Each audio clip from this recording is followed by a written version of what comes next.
अस्सलाम वालेकुम नाज़रीन। दुनिया की सियासत कभी सीधी लकीर नहीं होती। आज का दोस्त कल का दुश्मन बन जाता है और कल का दुश्मन अचानक आलमी स्टेज पर अमन का हीरो बनाकर पेश कर दिया जाता है। गुज़श्ता चंद दहाइयों में आपने कई बदलते चेहरे देखे हैं, लेकिन जो चेहरा सबसे तेज़ी से बदल रहा है वो वाशिंगटन में बैठा एक शख्स है। ये वही ट्रंप है जिन्होंने अपनी पहली मुद्दत में दुनिया की हर ताकत से लड़ाई मोल ली, ईरान को धमकाया, चीन के खिलाफ इक्तिसादी जंग शुरू की, अफगानिस्तान में अपनी शराइत मनवाने की कोशिश की और मशरिक़ वस्ता में ताकत का तवाज़न हिला कर रख दिया। मगर आज वही ट्रंप दुनिया के सामने एक नए किरदार के तौर पर पेश हो रहे हैं। वो दावा कर रहे हैं कि वो गज़ा में अमन ला सकते हैं, चीन के साथ नई सफ़बंदी कर सकते हैं और अफगानिस्तान से लेकर मशरिक़ वस्ता तक हर बहरान को अपनी शराइत पर हल कर सकते हैं। सवाल ये है कि क्या ये वाकई एक नई पॉलिसी है या फिर ये अमेरिका की आलमी हिकमत अमली का वो खुफिया मोड़ है जिसका मकसद पूरी दुनिया का स्ट्रेटजिक नक्शा बदलना है। क्या ट्रंप आज अमन के लिए दौड़ रहे हैं या वही पुराना गेम सिर्फ नए अंदाज में खेला जा रहा है? और सबसे अहम बात, अगर ट्रंप दोबारा ताकत में आते हैं तो गज़ा, चीन, अफगानिस्तान, ईरान और पूरे खित्ते की सियासत किस नई सिमत में मुड़ने वाली है? आज की इस वीडियो में हम जनूबी एशिया की दो बहुत बड़ी मुआशी खबरें आपके सामने रखेंगे। एक तरफ पाकिस्तान है, जहां पहली बार निजी शोबे ने अमेरिका के साथ एक तारीखी मिनरल मुआहिदा किया है।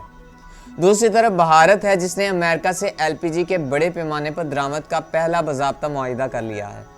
बज़ाहिर ये दोनों खबरें अलग अलग हैं, लेकिन अगर आप इन्हें एक दूसरे के साथ जोड़कर देखें तो आपको बड़ी आलमी सियासत का नक्शा समझ आ जाएगा, और वो ये कि अमेरिका इस वक्त जनूबी एशिया में किस हिकमत अमली पर अमल कर रहा है। सबसे पहले बात करते हैं पाकिस्तान की। पाकिस्तान की निजी कंपनी हिमालयन अर्थ एक्सप्लोरेशन ने अमेरिकी कंपनी नोवा मिनरल्स के साथ एक ऐसा मुआहिदा किया है जिसे पाकिस्तान की नई मादनी तरीक का अहम संग मेल कहा जा सकता है। इस मुआहिदे की सबसे बड़ी बात यह है कि अमेरिका पाकिस्तान में $500 मिलियन यानी आधा अरब डॉलर की बराह रास्त सरमायाकारी करेगा, और ये सरमायाकारी रेयर अर्थ मिनरल्स, कीमती धातों, प्लेस्टर गोल्ड और जदीद माइनिंग टेक्नोलॉजी के मंसूबा पर खर्च होगी। ये वो मिनरल्स हैं जिन्हें आज की दुनिया में मुस्तकबिल की ताकत समझा जाता है। दुनिया की बैटरीज, इलेक्ट्रिक गाड़ियाँ, जदीद मशीनरी, डिफेंस टेक्नोलॉजी, हत्ता कि स्मार्टफोन तक सब इन्हीं मिनरल्स पर चलते हैं।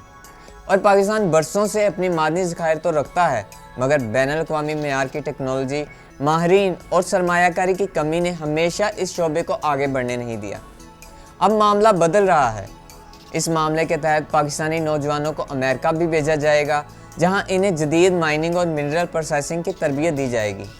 यूं पाकिस्तान पहली बार सिर्फ कच्चा माल निकालने वाला मुल्क नहीं रहेगा, बल्कि टेक्नोलॉजी, प्रोसेसिंग और वैल्यू एडिशन का हिस्सा बनेगा।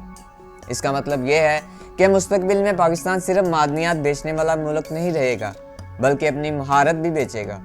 ये पाकिस्तान के नौजवानों के लिए भी अहम मौका है, क्योंकि हाई टेक इंडस्ट्री का रास्ता इसी तरह खुलता है। अब आते हैं भारत की तरफ। भारत ने अमेरिका से सालाना 22 लाख टन एलपीजी खरीदने का मुआहिदा कर लिया है। ये भारत की मजमूई एलपीजी दरामदात का तकरीबन 10% हिस्सा बनता है। यानी भारत अपनी घरेलू तवानाई की ज़रूरतों के लिए भी अमेरिका पर इन्हिसार बढ़ा रहा है। दिलचस्प बात यह है कि यह मुआहिदा ऐसे वक्त में सामने आया जब अमेरिका और भारत के दरमियान हाल ही में टैक्सों, तजारती इख्तिलाफात और रूसी तेल के मसले पर तनाव मौजूद था। लेकिन भारत को अपनी ज़रूरतें पूरी करनी हैं। एक बड़ी आबादी, तेज़ी से बढ़ती हुई मईशत, अरबों डॉलर की तवानाई की तलब, ये वो ज़रूरियात हैं जिन्हें भारत फौरी तौर पर पूरा करने के लिए अमेरिका की तरफ गया है। इस मुआहिदे के बारे में भारतीय वज़ीर हरदीप सिंह पुरी ने खुद कहा कि ये भारतीय मार्केट के लिए अमेरिकी एलपीजी का पहला मुनज़्ज़म, बाकायदा और बड़े पैमाने पर सप्लाई कंट्रैक्ट है। इससे भारत को मुस्तकिल और पेशगोई के काबिल सप्लाई मिलेगी और घरेलू सतह पर कीमतों में इस्तेहकाम आएगा। अब सवाल ये पैदा होता है कि अमेरिका ने एक ही वक्त में पाकिस्तान और भारत से दो मुख्तलिफ नौइयत के मुआहिदे क्यों किए? इसका जवाब हमें आलमी सियासी नक्शे में मिलता है।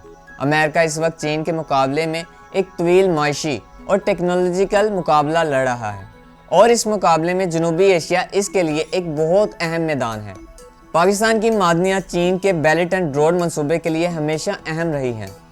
अमेरिका चाहता है कि इस शोबे में अपनी मौजूदगी बनाए ताकि चीन की आलमी मिनरल सप्लाई पर अचारादारी कम हो और अमेरिका को एक नई सप्लाई लाइन मिल सके।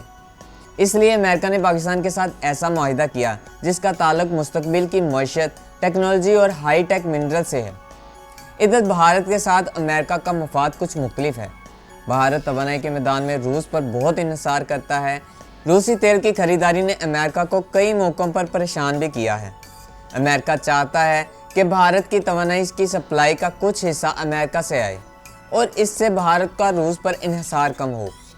ایسے میں LPG کا یہ بڑا معاہدہ امریکہ کے لیے ایک اہم اسٹریٹجک قدم ہے۔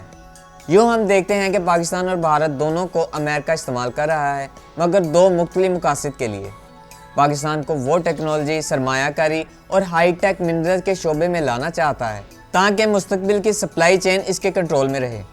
بھارت کو وہ توانائی کے شعبے میں اپنے قریب لانا چاہتا ہے تاکہ روس کے ساتھ بھارت کا تعلق کمزور ہو اور امریکہ کی سپلائی بھارت کی معیشت میں اہم کردار ادا کرے۔ اگر ہم مستقبل کے 5 سال دیکھیں تو پاکستان اس معاہدے کی وجہ سے اپنی منرل ایکسپورٹ بڑھا سکتا ہے، قیمتی دھاتوں کے ذخائر بین الاقوامی مارکیٹ میں بیچ سکتا ہے اور سب سے بڑھ کر یہ کہ اپنے نوجوانوں کو ہائی ٹیک سکل میں ٹرین کر سکتا ہے، اور یہ ایک حقیقی تبدیلی ہو سکتی ہے۔ جبکہ بھارت اپنی معیشت کو توانائی کے لحاظ سے زیادہ مستحکم کر سکتا ہے، قیمتوں کو کنٹرول کر سکتا ہے اور امریکہ کے ساتھ اپنی تعلقات مزید مضبوط کر سکتا ہے۔ اس پورے واقعے کا سب سے اہم پہلو یہ ہے کہ جنوبی ایشیا اب براہ راست عالمی سیاست کا حصہ بنتا جا رہا ہے۔ پاکستان اور بھارت کی پالیسیاں ایک دوسرے سے بالکل مختلف ہیں، مگر امریکہ دونوں کو اپنے مفاد کے مطابق استعمال کر رہا ہے۔ اب یہ وقت بتائے گا کہ پاکستان اس موقع سے کتنا فائدہ اٹھاتا ہے اور بھارت اپنی توانائی پالیسی کو کتنی کامیابی سے امریکہ سے جوڑ پاتا ہے۔ اپنی رائے کمنٹس میں ضرور بتائیں۔ اگر ویڈیو پسند آئی ہو تو اسے لائک اور شیئر کریں اور چینل کو سبسکرائب کرنا مت بھولیں۔